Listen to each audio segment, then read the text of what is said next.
Parlons de quelque chose de très visible dans notre vie. Donner paix que prêter du tout. Donner paix que prêter beaucoup, c'est un des principes qui va vous aider beaucoup dans tout ce que vous faites. Nous sommes tous chrétiens. Le désir ardent de tout chrétien, c'est vivre l'éternité.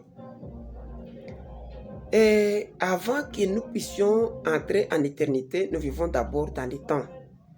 Étant dans le temps, nous avons tous, chacun une préoccupation, chacun un travail, chacun un job qu'il fait pour subvenir à ses besoins. Et si dans une église, il y a quelqu'un qui ne travaille pas, celui-là vraiment, il doit être réprimandé avec la dernière énergie. Pourquoi? Parce que c'est contraire même au principe de la parole, c'est contraire au précepte du christianisme. Un chrétien doit travailler et il doit travailler forcément pour ne pas devenir une charge dessus les autres. Mais au cours de notre vie sur cette terre, nous rencontrons des difficultés qui nous sont parfois imposées par notre environnement, par notre entourage, par nos frères, par nos sœurs, par nos amis, par nos parents. Et cela m'a poussé à faire cette vidéo pour vous montrer que pendant que vous entreprenez quelque chose, je vous ai parlé de l'entrepreneuriat, pendant que vous entreprenez quelque chose, les besoins se font sentir de plus en plus. Et vous devez comprendre que les choses ne sont plus comme avant. Les choses vont de mal en pire parce que le monde s'attend à quelque chose de brusque, s'attend à sa fin. Les hommes deviennent de plus en plus méchants, rigoureux envers eux-mêmes, deviennent cupides, deviennent de plus en plus stupides et par moments on peut dire qu'ils deviennent incontrôlables. Qu'est-ce que je voulais vous dire par là? J'ai dit les deux principes à bien maîtriser pour évoluer dans un environnement sans difficulté. Parce que la Bible dit rechercher la paix avec tous et la sanctification sans laquelle personne ne verra le Seigneur. Pour être saint, pour garder la sanctification, la sainteté, il y a des principes à se donner pour ne pas tomber dans les péchés, pour ne pas tomber dans des difficultés, dans des erreurs, dans des transgressions. Et c'est pourquoi quand je réfléchissais, quand je pensais, je méditais, j'ai trouvé que cette vidéo va aider plus d'une personne. C'est quoi? Donner paix que prêter beaucoup. Donner paix que prêter beaucoup, j'ai pensé à ceci, j'ai trouvé que ça va aider quelqu'un d'autre. Pourquoi? Parce que le monde est émaillé de faits divers, des faits incontrôlés, des situations brusques, des situations incontrôlées qui arrivent et que plusieurs ne savent pas gérer. Et pourtant, étant un humain, étant un homme, il y a possibilité de gérer cela sans embarras, sans embauche à gauche, à droite, sans causer du tort aux autres. Il y a de ces gens qui nous demandent des aides, des prêts, mais en qui nous n'avons pas confiance qu'ils vont payer par la suite. Ou peut-être en qui nous avons confiance qu'ils vont payer, mais des situations imprévues arrivent et il manque comment nous payer. Comment nous rembourser cet argent, comment nous rembourser les biens prêtés, les biens empruntés, comment nous rembourser tant de choses. C'est alors que j'ai compris qu'il faut penser à ce que l'on puisse donner paix que prêter beaucoup. La première des choses, donner paix vous épargne de beaucoup de choses. Quand vous donnez paix, vous savez que vous pouvez donner comme cela à plusieurs personnes. Quand quelqu'un vient pour vous demander quelque chose et que vous trouvez que la chose est supérieure à votre capacité, vous avez la chose, parlons en termes d'argent, puisque ces derniers temps, les bavures que nous voyons dans les milieux chrétiens, c'est tout autour de l'argent, de la monnaie, des moussolos, tout autour de ce qu'on appelle, je ne sais pas, dans d'autres termes, des francs, hein? Oui. Tout autour de Makuta.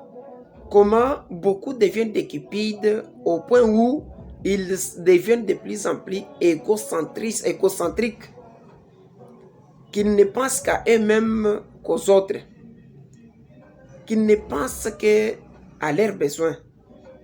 Et pourtant, quand on s'endette, on doit avoir une pensée tournée derrière cela qu'on doit payer. Regardez d'abord les banques. La banque ne prête jamais une somme importante d'argent, peu importe les montants. Si nous disons importante, vraiment une somme importante, ça prouve qu'il y a aussi des sommes non importantes. Non, non, la banque ne prête jamais à un étranger, à un inconnu, quelqu'un qui arrive là subitement, il ouvre les comptes le matin et à midi il revient, prêtez-moi, donnez-moi l'argent. Non, non, la banque n'aide jamais une telle personne. La banque n'aide jamais une personne non autrement identifiée et non identifiable.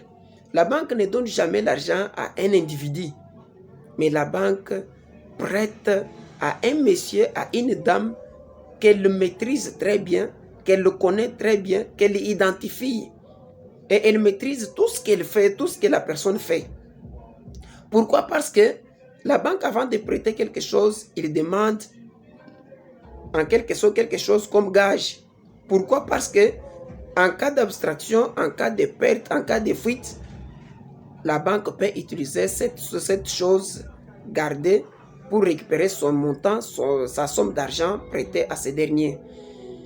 Et ce principe, c'est aussi un bon principe que les chrétiens doivent utiliser, que les humains doivent utiliser. Pourquoi? Parce que beaucoup de stress que nous rencontrons, beaucoup de bavures que nous rencontrons, c'est dû à l'excès de confiance. Quelqu'un qui vient parce que c'est un client, il vous a acheté le matin, il vous a payé encore à midi, et le lendemain, il vient, il commence par vous dire, non, je suis votre client, vous me connaissez très bien, donnez-moi telle chose, et je vais vous retourner l'argent demain. Et par confiance, là, par cet excès de confiance, vous lui prêtez la chose, le lendemain, le monsieur ne se fait plus voir, il ne paye pas. Et étant chrétien, on vous apprend la tolérance et la chose passe inaperçue. Vous gémissez en vous, vous demandez pourquoi vous avez fait, mais tard. Donc, donner paix vous épargne de plusieurs choses. Vous n'aurez plus le temps de penser à ce que le monsieur puisse vous retourner, qu'il l'ait fait ou pas, vous vous en foutez. Je peux dire, vous en fichez de cela. Mais si vous prêtez une somme et que la somme que vous avez prêtée soit pour vous une somme qui aurait répondu à un certain besoin et que la date butoir de la remise de cette somme est passée, vous aurez des empressements. Et nous avons aujourd'hui dans nos milieux chrétiens plusieurs qui s'endettent mais qui ne sont pas en mesure de retourner. Donc, prêtez beaucoup, que cela soit fait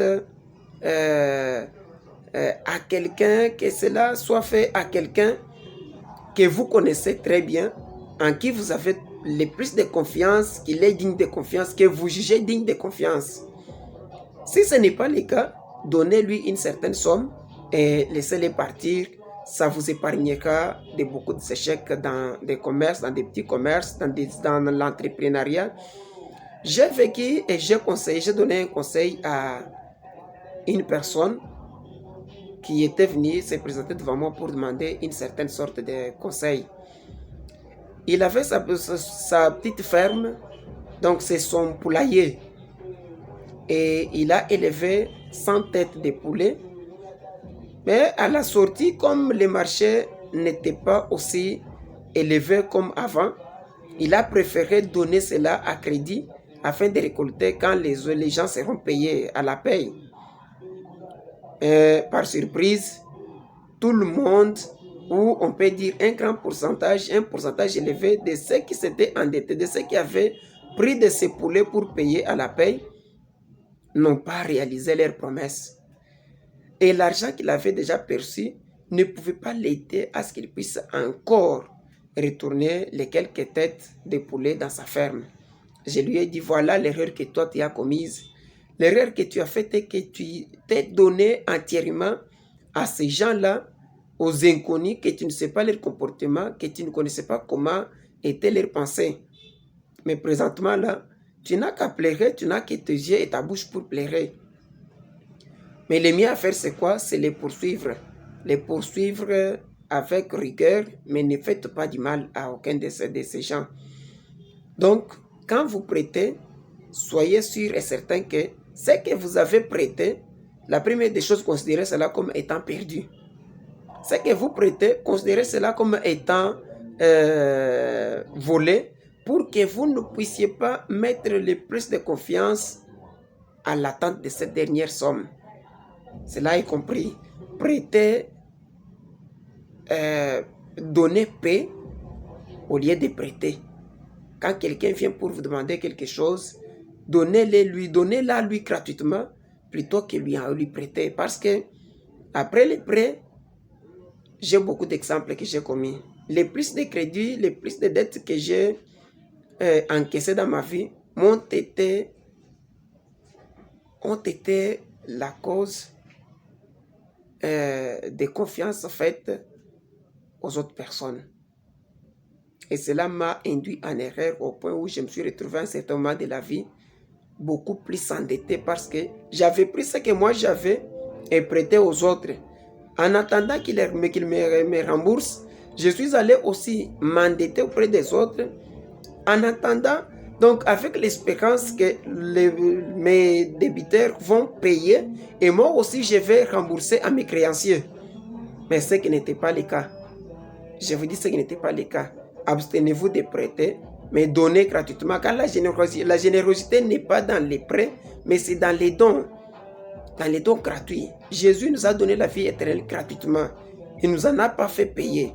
Et nous aussi, à notre tour, pour manifester notre générosité, c'est dans les dons et non pas dans les prêts. Quand vous prêtez, vous exposez au stress, vous exposez aux soucis, vous exposez peut-être aux maladies. Donnez gratuitement, ça vous épargnera de beaucoup de choses. Gardez à l'esprit qu'il faut donner paix que prêter du tout.